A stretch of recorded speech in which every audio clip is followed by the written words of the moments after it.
Emily Hartley adjusted the strap of her small leather backpack as she stepped into the cool, polished interior of Terminal 6 at JFK International Airport. The overhead lights cast soft reflections across the marble floors, and the subtle hum of early morning travelers surrounded her. She held her first-class ticket tightly in one hand, a boarding pass tucked neatly inside the sleeve of her book, Pride and Prejudice.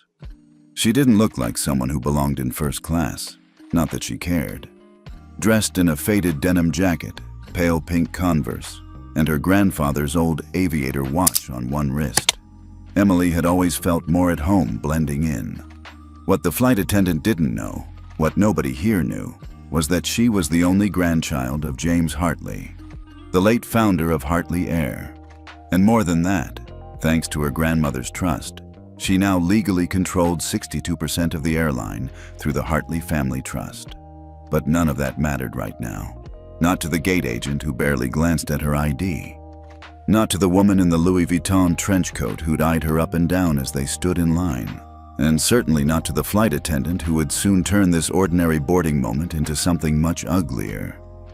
She handed her ticket to the gate agent, smiled politely, and made her way onto the plane. Row 1A. Window seat. First class. She slid into the buttery leather seat, placing her book and backpack gently under the footrest. A few passengers in the premium rows turned their heads, one or two giving her that look, half confusion, half dismissal, as if trying to figure out whether she'd wandered into the wrong cabin. She ignored it. She always did. Moments later, a tall flight attendant approached. He was in his early 50s, trim, sharply dressed, with a practiced air of authority. His name tag read Mr. Lane. He stopped at her row and glanced down at his manifest, then back at Emily. "Miss, I believe you're in the wrong seat," he said, tone clipped. "This row is reserved for premium guests." Emily blinked up at him. "This is seat 1A, she replied, holding up her boarding pass. "That's what it says." He didn't even look at it. "I'm sure it does. But this seat is for our preferred clientele," he said with a smile that didn't reach his eyes. "Would you mind stepping into the aisle so I can assist you to your correct location?" A few heads turned. One woman in the second row, a perfectly styled older woman in pearls, watched with quiet satisfaction. Emily didn't move. "This is my seat. I have a valid ticket." The flight attendant exhaled, clearly irritated now. "Miss, you're holding up pre-boarding. I'll ask you again. Please step out so we can clear this misunderstanding."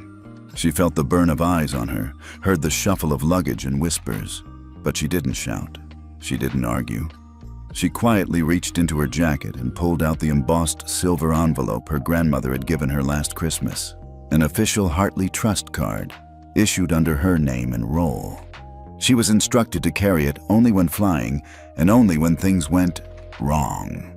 But before she could say a word, he reached down and picked up her backpack without asking. With one smooth motion, he tossed it toward the front of the plane, and a small photo frame fell out, shattering across the floor. Emily froze. It was the only photo she had left of her grandfather, taken at the airline's first flight launch. His arm around her tiny 5-year-old self, smiling under the big silver H logo. The cabin fell silent as the sound of glass hit the aisle. "Unbelievable," the woman in pearls muttered under her breath, loud enough for others to hear. "Standards just aren't what they used to be." Emily's hands clenched, but her face remained still. Mr. Lane pressed the call button. "Security," he said into the comm. "We have a disturbance in first class. Possible fraudulent ticket." "You're making a mistake," Emily said, voice calm but firm. "I think we'll decide that," he replied, his eyes cold. 2 airport security officers appeared moments later. One of them hesitated as he looked at her face. He recognized the last name printed on the ticket, Hartley. But Mr. Lane was already speaking loudly enough for the cabin to hear. "Let's have her move to the back until we sort this out." The uniformed officer leaned in close. "Are you?" Emily barely shook her head, a subtle signal. "Not here. Not yet." She stood, picked up the shattered frame, gently tucked the photo into her jacket, Then, with quiet grace, she walked back toward the economy cabin as whispers followed her. The hum of the aircraft filled Emily's ears as she walked down the narrow aisle, clutching her broken photo frame close to her chest. Her seat in economy was near the back, 37C, by the restrooms. She didn't complain. She didn't cry. But the sting in her chest wasn't from being publicly humiliated. It was from something deeper, something that started the day her grandfather passed and left her with a legacy she wasn't sure she deserved. She sank into the cramped window seat and stared at the clouds forming just beyond the tarmac. 15 years old, first solo trip, and already she was reminded that, to most people, she didn't belong. Not because of how much she owned, not even because of what she represented, but because she didn't look the part. And in a world full of polished smiles and tailored uniforms, that was all it took. They think I'm invisible, she thought, staring out the window. And maybe that's a good thing. Invisible people see everything.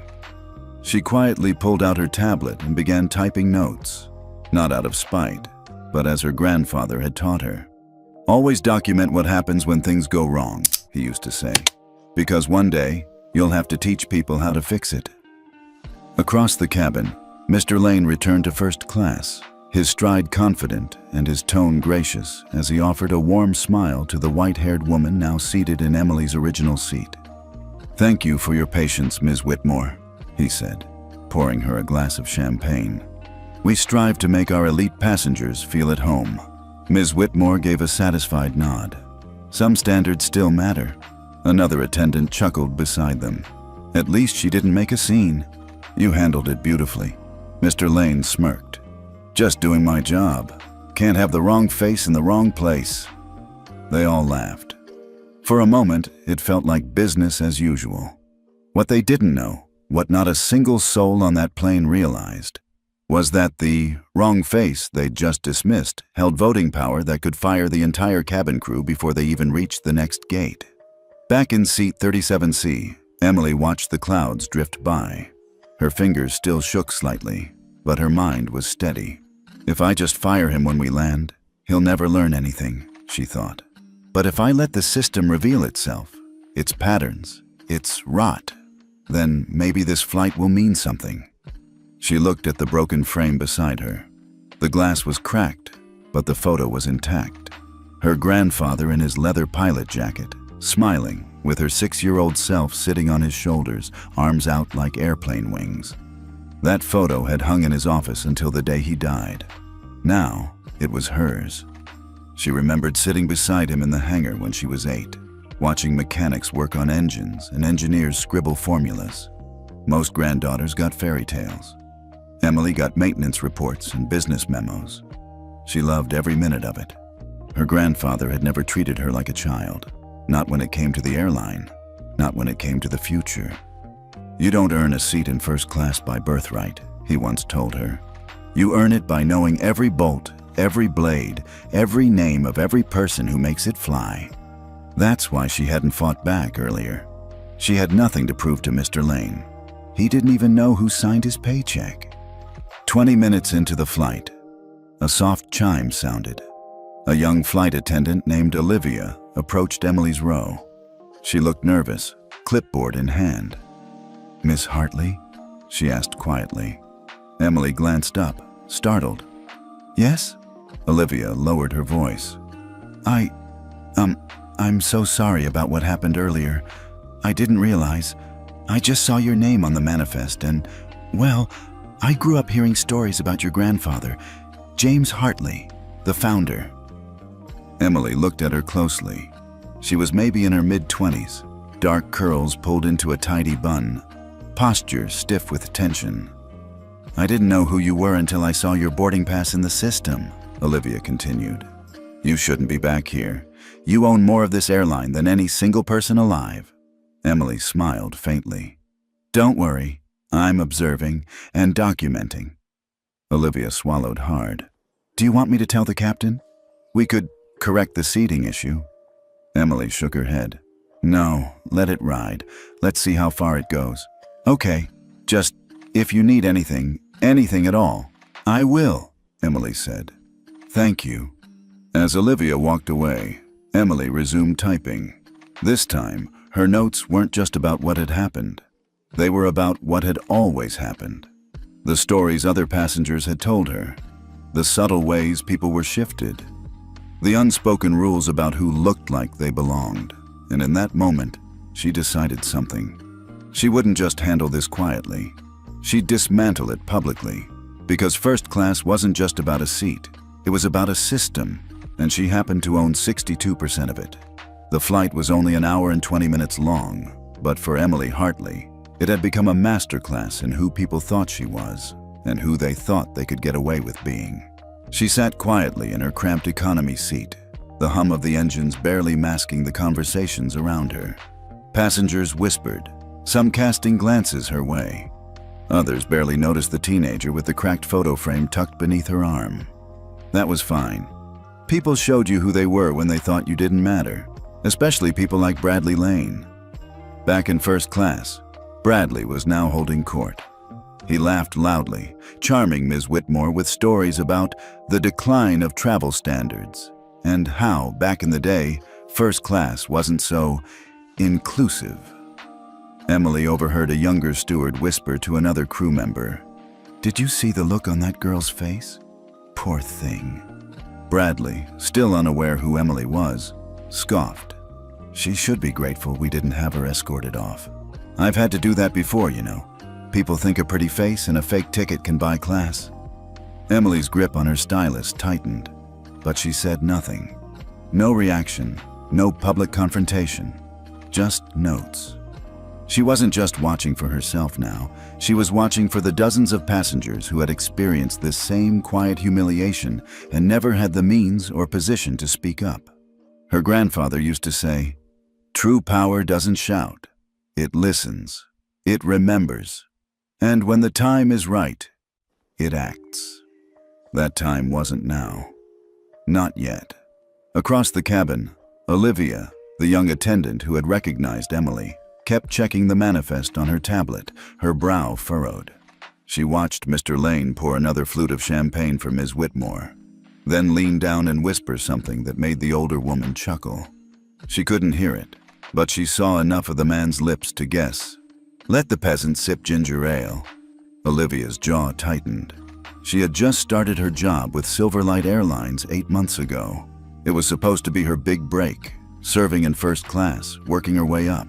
She'd memorized every safety manual, every premium wine offering, every protocol. But none of that mattered when someone like Bradley decided you weren't their kind of flight attendant. He tolerated her because she kept quiet. She wouldn't this time.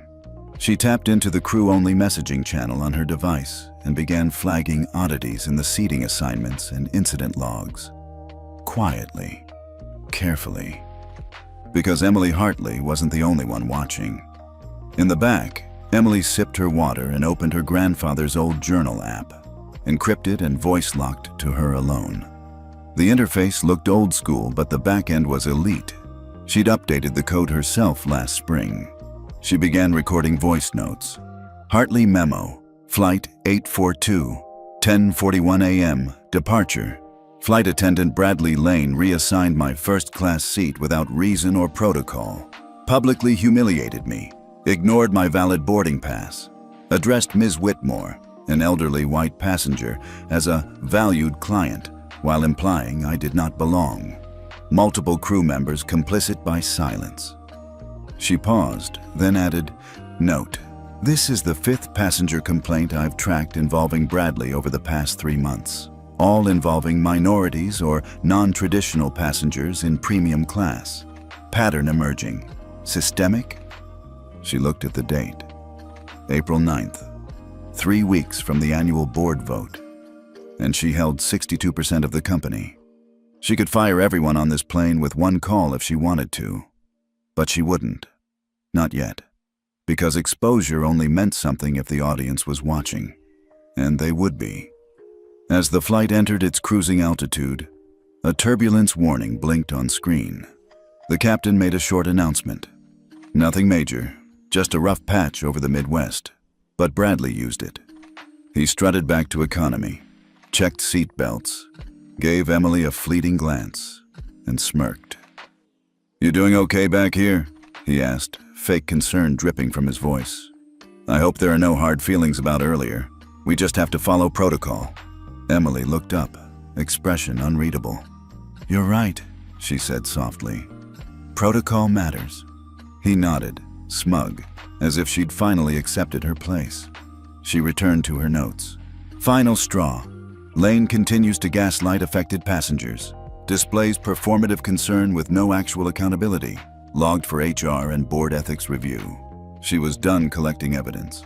When this plane touched down, the storm would begin. What would you do if someone dismissed your worth based on assumptions? Would you blow up on the spot, or wait, collect proof, and let truth do the speaking? Comment 1. If you'd confront them in public. Comment 2 if you'd build your case in silence, like Emily.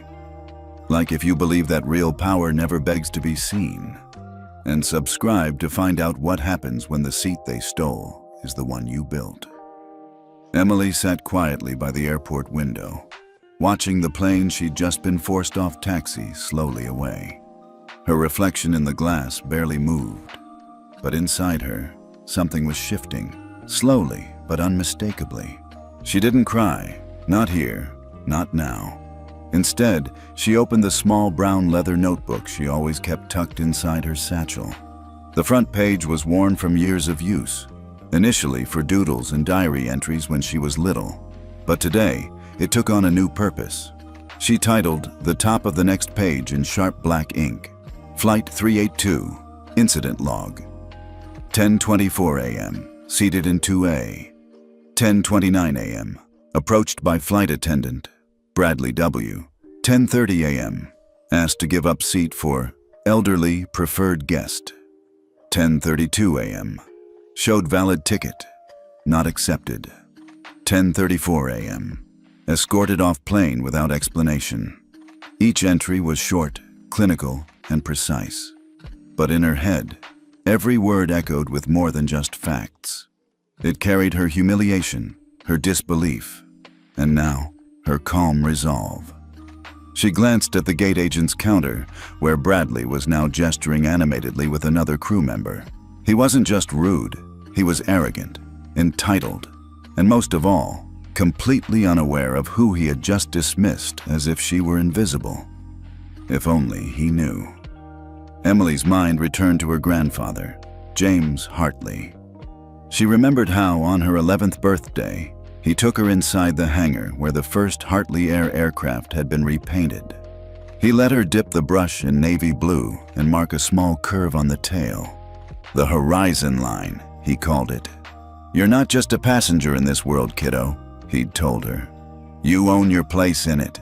Never let anyone tell you otherwise." At 15, those words rang louder than ever. A buzz on her phone pulled her back to the present. It was Olivia, the junior flight attendant who had tried, hesitantly, to defend her before being silenced with a sharp glare from Bradley. "Meet me by gate C-17 in 10. I can't text long." Emily hesitated. This wasn't part of the plan. Her dad had always told her not to engage during incidents. "Let the board handle it," he'd say. "We protect the family name by staying out of the spotlight." But something told her this wasn't just about image anymore. She walked briskly, notebook in one hand, boarding pass still clutched in the other. As she approached C7, Olivia was already pacing nervously near a vending machine, arms crossed, scanning the hallway. "I shouldn't be talking to you," Olivia said quickly. "But what happened back there wasn't right. He knew your seat was valid." Emily looked at her. "Then why did no one speak up?" Olivia's voice dropped. "Because people like Bradley run the crew culture. He's close with ops and corporate. People are afraid to push back." Emily didn't flinch. "So they let a kid get humiliated to protect their own paychecks?" There was no malice in her tone, just a quiet accusation that stung worse than a scream. Olivia looked down. "I'm sorry, I really am. He said, we don't want lawsuits over preferred passengers, and told me to keep quiet." Emily reached into her bag and pulled out a folded piece of paper. The original email her father had sent to operations weeks ago, stating she would be traveling under the name E. Hartley without special treatment. "My grandfather built this airline," she said, "and I own 62% of it through the Hartley Trust. No one was supposed to know, because I wanted to see how people are really treated." Olivia's eyes widened. "Wait, you're that Hartley?" Emily nodded slowly. "And I'm documenting every detail now." She showed Olivia the notebook. Page after page was beginning to fill with precise time logs, quotes, and procedural errors. She even had a short voice memo from the gate area. An older woman nearby had whispered, "You'd think she was trying to sneak into first class or something," not knowing Emily had caught it with her phone's mic running. "I don't want revenge," Emily said calmly. "I want accountability, and I'm going to get it. Quietly, thoroughly, like my grandfather taught me." Olivia nodded, almost in awe. "I'll help. I've seen things, Emily. Things I've been scared to report." "Start writing," Emily said, handing her a blank page torn from the notebook. "Use my name if you need to." As they parted ways, Emily returned to a quiet corner of the airport lounge. She ordered a small black coffee, not because she needed the caffeine, but because she needed something to anchor her while she worked. By the time the sun began to set behind the massive airport windows, she had 4 pages of documented irregularities, witness statements, quotes from crew conversations, and operational code violations she knew would make compliance departments sweat. She wasn't just a teen anymore. She was a quiet reckoning with a last name that still mattered in that airport more than anyone realized. She looked out across the tarmac and whispered to herself, "They're not ready for what happens next." While Emily quietly assembled her notes from a corner of Gate C-17, halfway across the country, in a sleek conference room on the 33rd floor of Hartley Aviation's headquarters, the tremors had already started. "Is it true?" COO Ronald Kessler stood at the edge of the boardroom table, holding a printout of an urgent message flagged from the internal passenger relations system. A teen passenger with a valid first-class ticket was removed, and her last name was Hartley. Across from him, Marla Chen, VP of Corporate Affairs, leaned forward. The report was filed anonymously, but yes, it says the girl was escorted off Flight 382 at the request of a flight attendant named Bradley Whitmore and reassigned to economy. No recorded misconduct, no breach of policy, just moved. Ronald's jaw clenched. If that's Emily, and this story breaks before we know what happened, she owns 62% of the company through the Hartley Trust, Marla finished grimly. And she was traveling incognito, just like her grandfather used to do. For a beat, no one spoke. The air in the room felt tighter than usual. Ronald dropped the printout on the table and rubbed his temples. "Where's Martin?" Martin Fairchild, Senior Director of Internal Risk and longtime friend of the late James Hartley, had been assigned as the quiet eyes and ears for the trust. He knew everything about Emily's movements, even when others didn't. But today, his phone had gone straight to voicemail. She was supposed to fly under E. Hartley. No VIP alerts, no protocol, Marla said, scrolling through the passenger management dashboard. Just like she requested, but someone clearly overrode that. Ronald's voice lowered. If she was mistreated publicly, and that gets out before we contain it, it won't just be a PR issue. That's a direct shareholder risk. 62% shareholder. A soft chime echoed in the room as Marla's phone lit up again. A new message. Her face stiffened as she read aloud. Board oversight requested. Passenger asserts legal standing via family trust. Incident documented. Legal review in progress. Damn it, Ronald muttered. She's already started. Back at the airport, Emily's day had shifted from observation to action.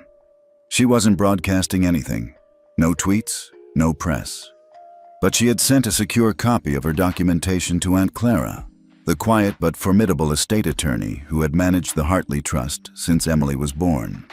The response had come quickly, in classic Clara fashion. "I'll review and elevate this through the legal chain. Do not engage further without counsel present. And Emily, Well done. Your grandfather would be proud." Emily hadn't needed praise, but that last line made her eyes sting just a little. She closed her notebook, tucked it into her messenger bag, and began walking slowly toward the executive lounge. Not to enter, but to observe. Every interaction, every sideways glance, every name badge. She logged them silently. She wasn't just collecting emotional evidence. She was building a factual timeline. That evening, as the West Coast sun dipped low over the Hartley Tower, an urgent meeting was called in the legal department. "We have a passenger-initiated compliance review," announced Clarissa Hume, head of legal strategy. "And the passenger, we now believe, is the majority shareholder of this entire airline." A hush fell over the room. "Initial crew testimony is vague," she continued, pulling up footage on the main screen. "But we have one video from a bystander posted privately to an employee group chat. It shows Flight Attendant Bradley telling her, quote, 'This seat isn't for people like you.'" Someone in the room exhaled hard through their nose. "Did he know who she was?" asked a junior attorney. Clarissa shook her head. "Not at the time, but that's not the point. That phrase, 'people like you,' it's actionable." "Where is Bradley now?" "Still in the air. Flight 382 is en route to Chicago." "And does he know yet who she was?" Clarissa's look said everything. Not yet, but he was about to. Meanwhile, in a dimly lit hotel room near the airport, Olivia, Emily's reluctant ally from earlier, sat cross-legged on the bed, staring at her laptop. Her finger hovered over the send button. The email was addressed to hr@hartleyaviation.com with a BCC to the anonymous ethics tip line. Attached were her notes, her experience, her statement. She read the subject line one more time. Incident on Flight 382. Statement from cabin crew. Then she pressed send. She didn't know what would happen next, but for the first time since joining the airline, she didn't feel like she was hiding behind silence anymore. By the end of the day, 6 people inside Hartley Aviation's upper circle had pinged the same alert channel. "Potential crisis. Sensitive shareholder incident. Escalating quickly." And one old man's portrait, James Hartley, framed above the lobby of the company's headquarters, suddenly felt less like a relic of the past and more like a warning to anyone who had forgotten his legacy. Because that portrait wasn't just a symbol, it was a promise. And Emily, the quiet 15-year-old no one had recognized, was about to remind them of exactly what it meant. Back in Chicago, the corporate headquarters of Hartley Aviation had shifted from calm to chaos within a single hour. A red alert on the internal governance dashboard had triggered a silent storm in the upper floors. Senior legal counsel, corporate PR, the trust office. But none of them expected what happened next. A call came through, direct, secure, and unmistakable in tone. It was from Judge Lenora Whitfield, chair of the Hartley Family Trust Oversight Board. "Bring the executive committee to conference room 17B, now," was all she said. At 4:12 p.m., the long mahogany table in room 17B was surrounded by 12 people. Most had no idea what was coming. Some looked annoyed. A few looked nervous. Then the double doors opened, and in walked a small, pale girl in a navy blue cardigan, jeans, and white sneakers. She looked like a high school freshman, but behind her were Clara Jensen, a state attorney for the Hartley Trust, and Judge Whitfield, who said nothing at all as she pulled out the head chair and took a seat. The girl placed a slim manila folder on the table. No one reached for it. Ronald Kessler was the first to speak. "Excuse me, but who exactly is—" "She's the reason you're all still employed," Judge Whitfield said dryly. "You might want to sit down for this." Ronald blinked, then sat. "This," Clara began, "is Emily Grace Hartley, sole living descendant of James Hartley, and, per his irrevocable directives, the controlling beneficiary of 62% of Hartley Aviation stock. That ownership was transferred upon her 15th birthday, 5 weeks ago." Dead silence. She also holds veto power over board decisions, merger attempts, and executive appointments, Clara continued, all of which your office was notified of, but apparently did not bother reading. Ronald's mouth opened, then closed. Emily opened the folder. "Here's the transcript from my flight this morning," she said, sliding it down the table. "Here's the name of the flight attendant who humiliated me, and here," she tapped a separate sheet, "is a list of 3 crew members who stood by and did nothing." She looked around the table. Her voice was soft but steady. "They told me I didn't belong in first class, that I must be confused. One of them laughed when I showed my ticket." A woman at the end of the table, VP of Customer Experience, cleared her throat. "Miss Hartley, I'm sure it wasn't—" "Stop," Clara said firmly. "You are not here to explain. You are here to listen."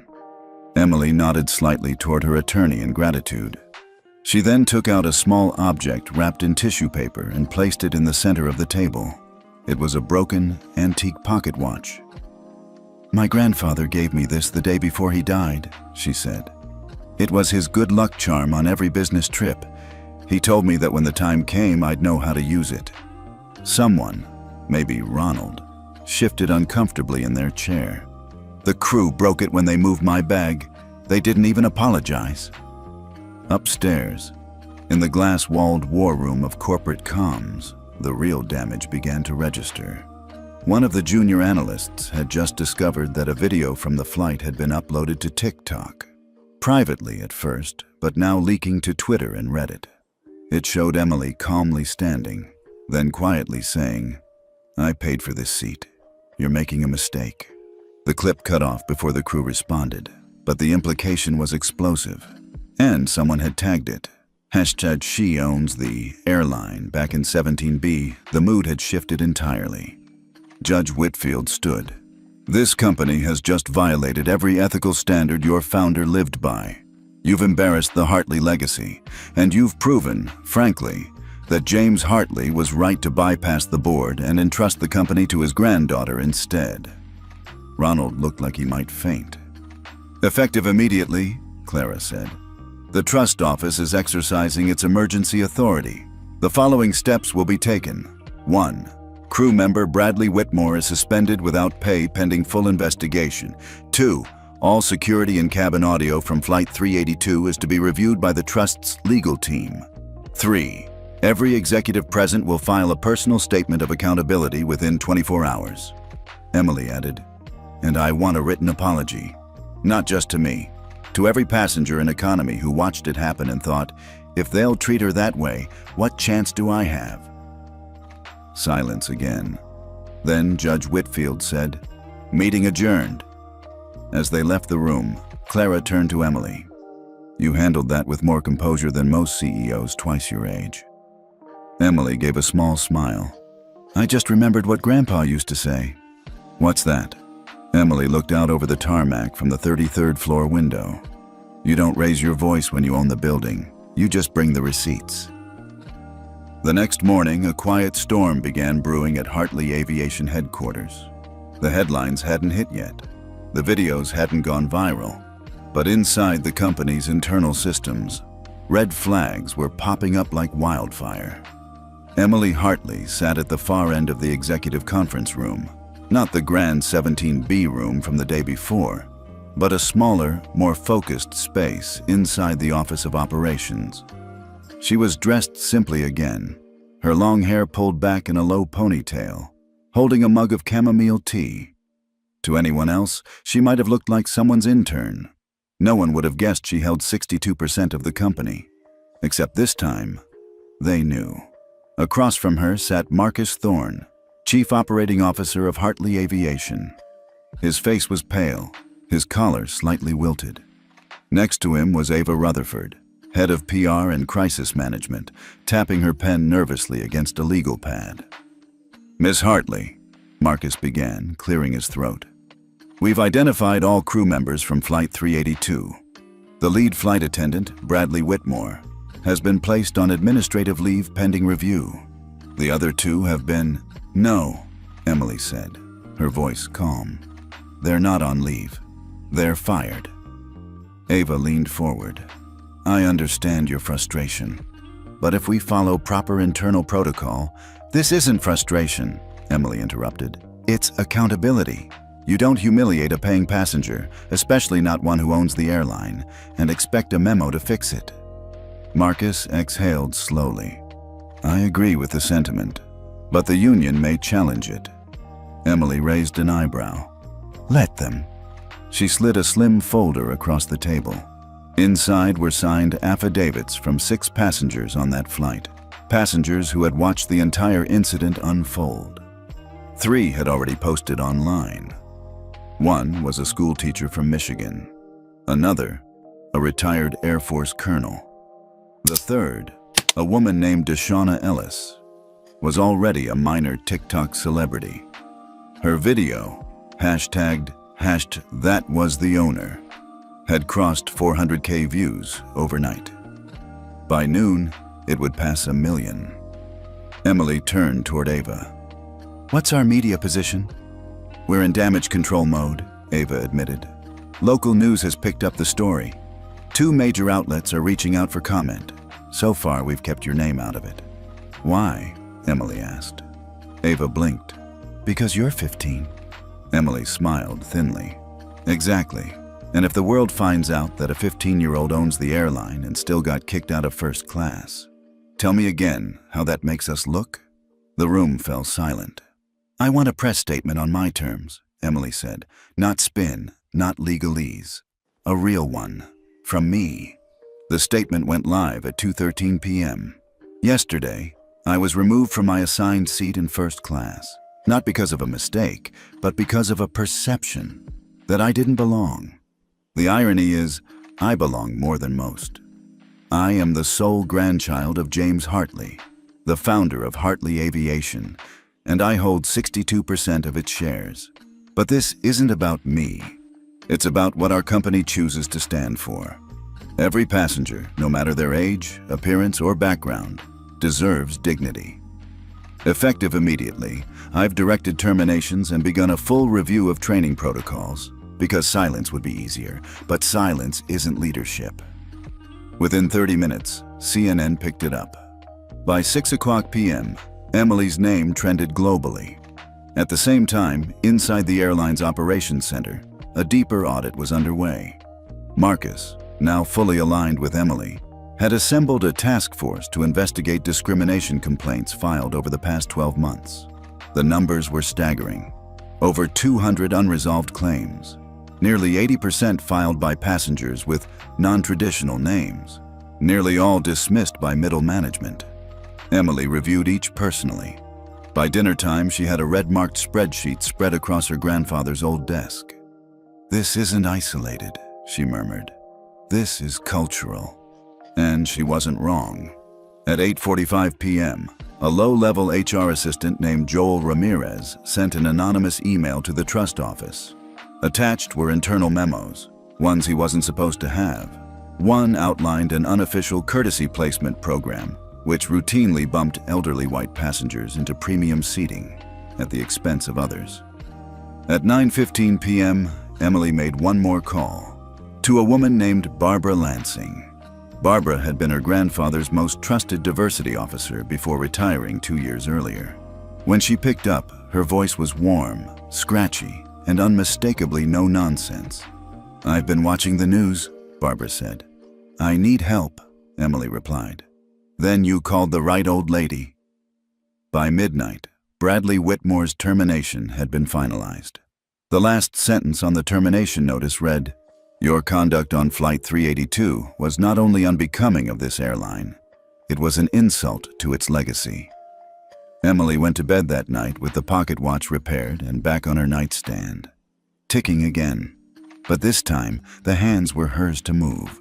The morning sun barely crept through the half-closed blinds of the small airport office when Emily sat down across from Mr. Carver, the senior ground operations manager at Silverline Airways. He was in his late 60s, with thick-rimmed glasses perched at the edge of his nose and a desk cluttered with paperwork. Emily sat quietly, her bruised pride hidden beneath a calm exterior. She handed over a photograph. one that had fallen from her vintage carry-on bag when the flight attendant had tried to wrestle it from her hands the day before. It was the same photo she always kept tucked behind her ID, her and her grandfather, James Hartley, standing beside the very first Silverline plane. Her hand was tiny in his, but the smile on both their faces said everything about the bond they shared. Mr. Carver squinted at the photo, his brow furrowing in slow realization. "This is you?" he asked, holding it up to the light. Emily nodded. "That's from the day the first route launched out of Dayton. I was 5. Grandpa brought me into the cockpit before takeoff. Said the company would be mine to protect one day." Carver set the photo down and folded his hands slowly. "I remember that launch. Everyone wore those ridiculous silver sashes. Your grandfather gave a speech about legacy and fairness. I didn't know he had family still involved." Emily's voice stayed quiet. "He left everything to me through the Hartley Family Trust. I turn 18 in a couple years, but I already have full voting power over the board. 62% of the company." Carver's eyes widened. "And no one told the current flight crew?" Emily shook her head. "I fly incognito, like Grandpa used to. It's the only way I can really see how passengers are treated, how employees treat people who don't look important. Yesterday's flight told me more than 1,000 quarterly reports ever could." He leaned back in his chair, exhaling sharply. "And now?" Emily's voice firmed. "I'm calling an emergency review of all first-class complaints, especially those dismissed without proper process. I want surveillance logs pulled, names documented, and protocols reviewed. I'll also be asking for internal memos, especially from anyone who supported moving me from my seat." Carver nodded slowly, suddenly very aware of the magnitude of the moment. Meanwhile, word of Emily's identity had begun to ripple through the terminal. Not from her, but from a flight crew member who'd seen her enter Carver's office, photos still in hand. Whispers turned into questions. By midday, the employee group chat was ablaze.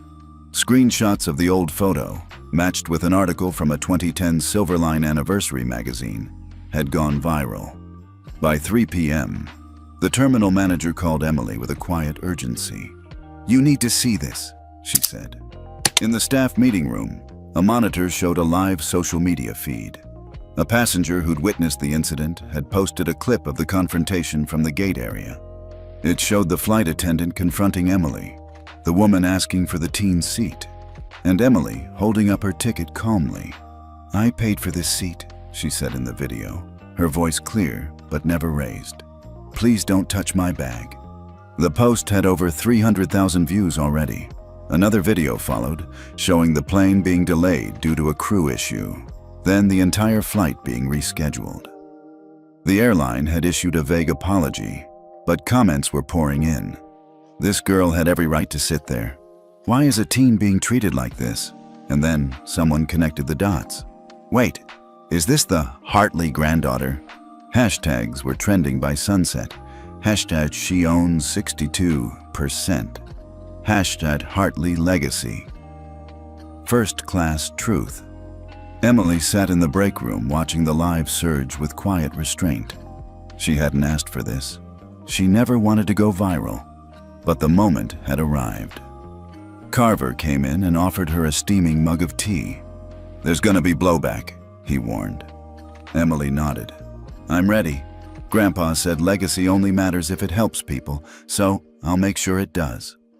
That evening, she drafted her first open statement as the controlling shareholder. Short, pointed, and written in her voice. Silverline Airways was built on fairness and dignity. Yesterday, both were violated. As granddaughter of the founder and controlling stakeholder, I am initiating a full review of passenger treatment policies. No employee, regardless of rank, has the right to humiliate another human being. That's not how we fly. The post hit 1 million views by midnight. Back in her hotel room, Emily sat quietly, clutching the old photo in her hand. For the first time, she didn't feel like just a teenage girl who happened to hold power on paper. She felt like someone stepping into the role she was always meant to fill. And somewhere, in the still silence, she imagined her grandfather's voice again. "Don't let the uniform fool you. Power reveals itself in how people treat those they don't recognize. Tomorrow, the company would begin to change, and Emily Hartley, just 15 years old, would be the one leading the charge. The clock read 4:02 p.m. when the first official response came in. An urgent internal memo blasted across Silverline Airways executive channels. The subject line was short and direct. Immediate action required. Incident 11745 JEH. 6 minutes after Emily's statement had been posted, a full-on internal investigation was launched. The CEO, now aware of Emily's identity and her majority control, didn't hesitate. By 4:08 p.m., an all-hands directive had been issued. The flight attendant at the center of the incident, Ms. Danielle Sparks, was placed on indefinite leave. The purser, gate supervisor, and even the customer service manager on duty were pulled from active roles pending review. Emily had no desire for public vengeance, but the company's legal team, now scrambling to contain reputational damage, knew they had no choice but to move swiftly. In the command center of Terminal 3, a team of corporate officers began downloading security footage. They reviewed every frame, from the check-in desk to the boarding gate to the confrontation in first class. The footage showed Emily presenting her valid ticket. Calm, respectful, and then being told, "This seat is for someone who looks like they belong here." That one line, recorded on both airport audio logs and a passenger's phone, hit social media by 4:20. It became the soundbite that defined the moment. Within the hour, Silverline's PR firm, Lindell Strategies, advised issuing a formal public apology, but Emily beat them to it. She posted again, "To every young girl who's ever been told she doesn't belong, you do. And if you ever forget, remember this. Sometimes the quietest person in the room owns the building." The post exploded. Celebrities, CEOs, and influencers shared it with captions like, "Chills," "Power," "Respect." In the middle of all this, Emily remained grounded. She hadn't left the airport. Instead, she asked for a quiet room where she could meet with a few employees, flight attendants who had reached out privately, apologizing for what happened and offering to speak up about broader patterns of bias. What Emily heard in that room broke her heart. Stories of passengers of color being double-checked, single moms being asked to justify their upgrades, teen boys being told to dress better if they wanted to sit in business class, and flight crew, especially junior staff, being too scared to speak up. One young steward, barely 24, nearly cried as he recounted being reprimanded for helping a disabled teen girl who was moved to the back of the plane for balance. Emily didn't cry. She took notes, every word. That evening, she made one final call to her family's longtime lawyer, Mr. Hollins. Together, they initiated a clause in the Hartley Trust.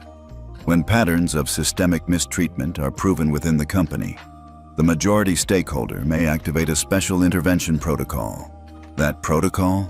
Full board override. At 8:00 p.m., Emily triggered it. The entire board of directors received a summons. An emergency meeting the next morning at 7:00 a.m. sharp. Attendance mandatory. Purpose: restoration of Hartley principles and immediate policy review. Meanwhile, the internet continued its frenzy. Major news outlets were picking up the story now. CNN ran the headline, "Teen granddaughter of airline founder stuns industry with quiet power move." Silverline stock dipped slightly after hours, but analysts were optimistic. Emily's transparency, her poise, her refusal to lash out, these were viewed as signs of strength. Back in her hotel suite, Emily sat in silence, phone off, eyes staring at the city skyline. Her tea had gone cold. Her mind wasn't on PR wins or shareholder reactions. She was thinking about every person who ever sat in the wrong seat just because someone else assumed they didn't belong. She thought of her grandfather, and she thought of the little girl she used to be, watching him from the tarmac, dreaming of a sky where everyone had a seat. Tomorrow, she wouldn't be just a symbol. She'd be the one holding the gavel. And this time, everyone would listen. At precisely 7 o'clock a.m., the boardroom atop Silverline Airways' downtown headquarters filled with uneasy energy. The floor-to-ceiling windows cast a pale golden hue over the long mahogany table. 11 of the 12 board members were present, some bleary-eyed, some irritated, and all unprepared for what awaited them. Emily Hartley was already seated at the head of the table. No fanfare, no dramatics, just a teenage girl in a navy blazer with a single manila folder beside her. The room went quiet as they noticed her. "Good morning," she said, voice calm, composed, but unmistakably firm. "Let's begin." Her lawyer, Mr. Hollins, stood by her side as she slid the folder open and distributed copies of a 10-page summary. It outlined the protocol she'd invoked. Article 9.3 of the Hartley Family Trust.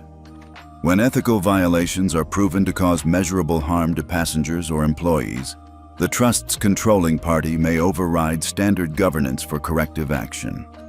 One board member, Mr. Langdon, cleared his throat. "With all due respect, Emily, this is highly unusual." "So, was what happened yesterday," she replied. "And we're not here to debate formality. We're here to address a culture that nearly derailed the legacy this airline was built on." She gestured toward the TV screen behind her, where Darius, the junior steward from the night before, appeared live via secure video feed. His hand trembled slightly, but his voice was steady. "I watched passengers get treated differently based on how they looked. I was told to stop assisting certain travelers too visibly, especially in first class. I love my job, but I've also been afraid of losing it every time I did the right thing." The silence was deafening. Emily followed up with a series of internal reports. Customer complaints buried, complaints against crew members never reviewed, internal memos filled with coded language. "The problem isn't just one employee," she said. "It's the system that protected them."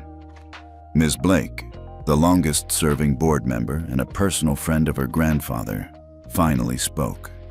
"Emily, this protocol, it's legally sound. But do you understand what using it means? You'll be holding the board personally accountable." "I understand," Emily said softly. "But I also understand what it means to sit in a seat and be told you don't belong there, when you know you do." She paused, scanning the room. "This isn't retribution. This is realignment. We're restoring Hartley values, dignity, integrity, and fairness." One by one, the board members shifted. Some averted their eyes. Others nodded slowly.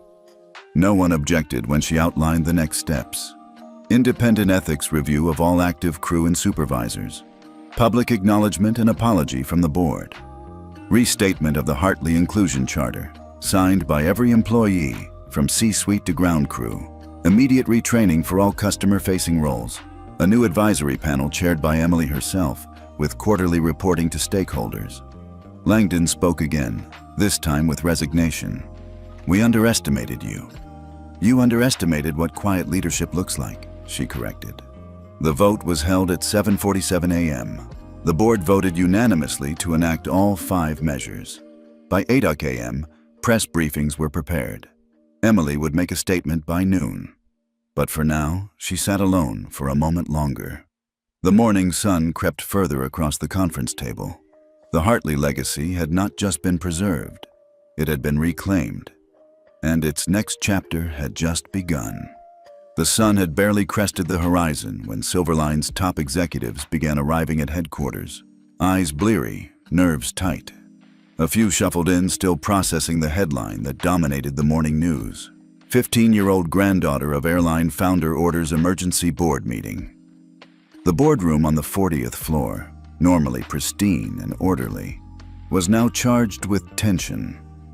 Security had increased since yesterday's events.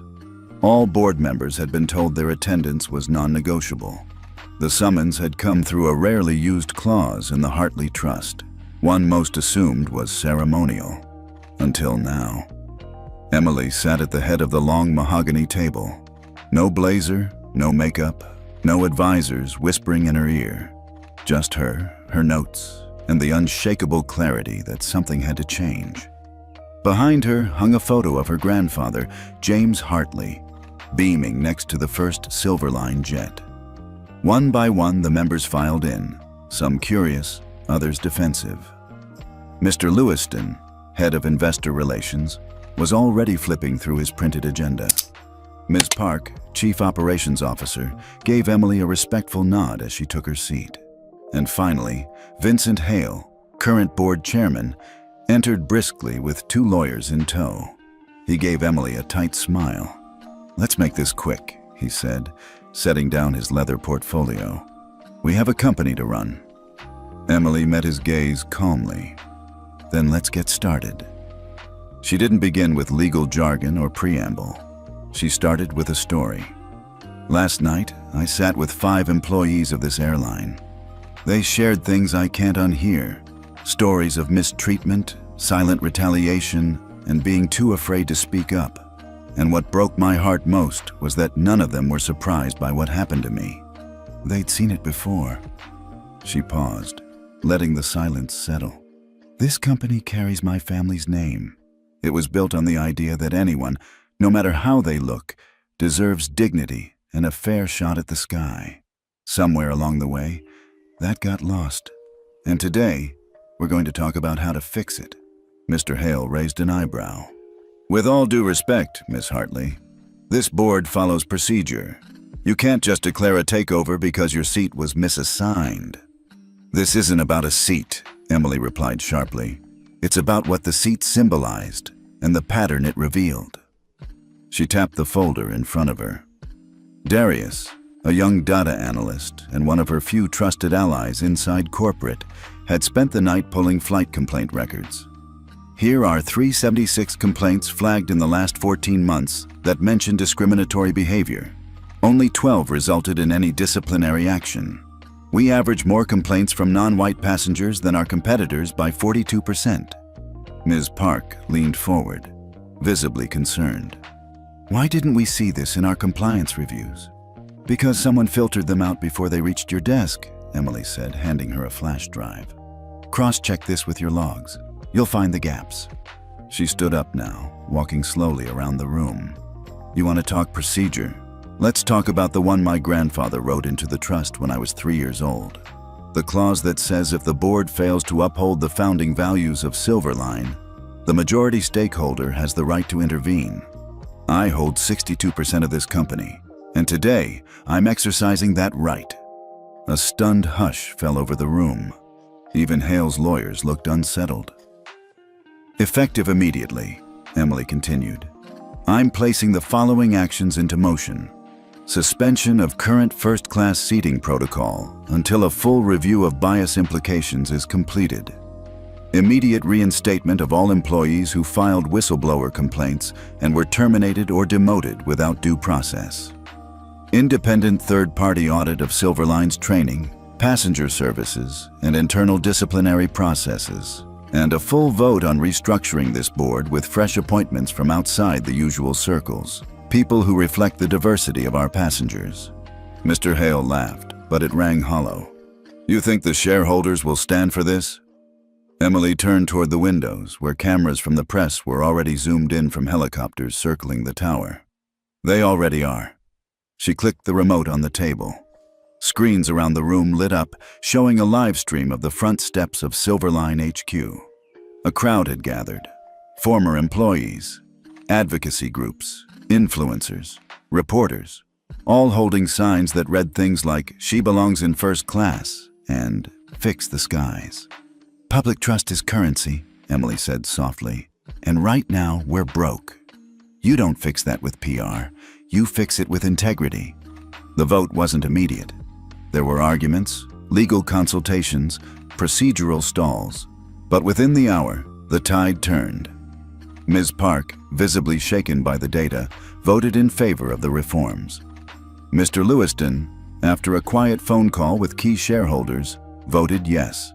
One by one, they joined until the final tally stood: 8 in favor, 3 opposed, 1 abstained. The motion passed. Emily sat down, her hands trembling beneath the table. She didn't show it. She simply said, "Thank you. Let's build an airline that looks like the world we serve." The meeting adjourned. Vincent Hale stood quietly, collecting his things. He didn't say goodbye. As the boardroom emptied, Emily remained in her chair, staring once again at the photo of her grandfather. "I hope I made you proud today," she whispered. She didn't know that outside, thousands were watching a live stream of that boardroom door. And when she finally stepped through it, quiet, steady, composed, they cheered not just for a girl with a title, but for a leader with a purpose. For the first time in decades, the skies over Silverline looked clearer. The hangar at Silverline Airways gleamed under midday lights as employees and invited guests filled every available seat on folding chairs lined up in neat rows. Jet engines, long silent, rested on their tarmac cradles like polished beasts tamed for today's ceremony. The steel frame of the New Horizon livery was silhouetted behind a draped banner bearing the refreshed logo Emily's grandfather had first painted by hand. A rising sun above a horizon line, now accompanied by a small, stylized silhouette of a girl's wings outstretched. Emily Hartley stood at the podium, a few inches shorter than most of the adult executives in their tailored suits, but radiating an authority no boardroom could confer. Behind her, the board members she had reshaped into champions of inclusion sat quietly, faces of every age, ethnicity, and background. A living testament to the new culture she had helped build. She cleared her throat and measured her first words carefully. She knew legacy wasn't about speeches, it was about action. Good afternoon, everyone. Today, we are not just unveiling a new livery, a new aircraft, or a new initiative. We are reaffirming a promise, one my grandfather made when he first founded this airline 50-odd years ago. A promise that anyone, regardless of background, age, or appearance, deserves dignity and respect every time they step aboard a Silverline flight. At that moment, the draped banner slid away in unison, revealing the first of 3 newly painted jets. The gleaming fuselage of N672SH bore the new Sun Horizon logo alongside Emily's personal inscription in fine script. "Fly higher than they say you can." The crowd erupted in applause. A veteran flight attendant dabbed at her tears. A boarding gate clerk in the back smiled broadly and mouthed, "Thank you." Emily waited patiently for silence. Then she continued, "Before I talk about our future, I want to acknowledge our past. To the crew members, supervisors, and managers whose actions let me down, whose prejudices created harm. You demonstrated exactly why we needed to change. But to the countless employees who spoke up quietly, who treated every passenger with respect when no one was watching, I see you, and you have my gratitude."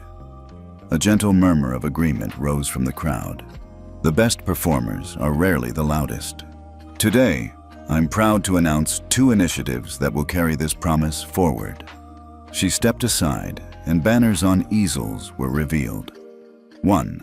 The Gloria Johnson Scholarship Program, named for Emily's grandmother, who left a $10,000 gift to fund the airline's first classroom-to-cockpit scholarship for students from underrepresented communities. Every year, 10 recipients will receive a full scholarship covering flight school, simulator time, and mentorship from Silverline pilots. 2. The Silverline Aviation Academy, a cutting-edge training center located on the outskirts of Chicago, dedicated to developing the next generation of pilots, maintenance engineers, and executives. Our curriculum will prioritize equity in recruitment, hands-on instruction, and community partnerships to ensure that talent, not privilege, determines who soars above the clouds. She paused, letting the weight of those words settle in. These programs are more than boxes on a to-do list. They represent the culmination of months of listening, to flight attendants like Olivia who risked reprisal to share their experiences, to mechanics who quietly documented disparities in aircraft assignment, to passengers who spoke up when they saw unfairness. Your voices shaped these solutions. In the front row, Olivia Africa, a name Emily never forgot, rose to her feet. The two shared a nod of mutual respect before Olivia returned to her seat, tears of pride in her eyes. Emily took a deep breath and looked out at the assembled employees, board members, and community leaders. 3 months ago, I sat as a passenger on Flight 382, clutching a photo of my grandfather and holding an airline ticket that should have made me feel welcome. Instead, I was told I didn't belong. Because of that moment, because of the cruelty I experienced, I learned that even the smallest injustice can cast a long shadow. She tapped the podium, quieting the soft background hum. But I also learned something more powerful. That one person's courage to remain calm, collect evidence, and speak truth to power can ignite a movement. Sky-high justice doesn't come from confrontation alone. It comes when we build institutions that reflect our highest ideals: equity, accountability, and respect. A hush fell over the hangar as she spoke the name of her grandfather again, reverence coloring her tone. James Hartley believed in a better way. He built an airline on that belief. Now, as his granddaughter, I'm honored to build upon it.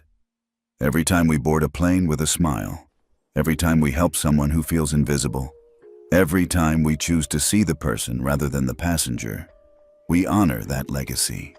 The applause this time was thunderous, reverberating against the hangar doors. Emily allowed herself a brief smile before wrapping up. Let's get started. The scholarship applications open next week. The academy doors open next summer.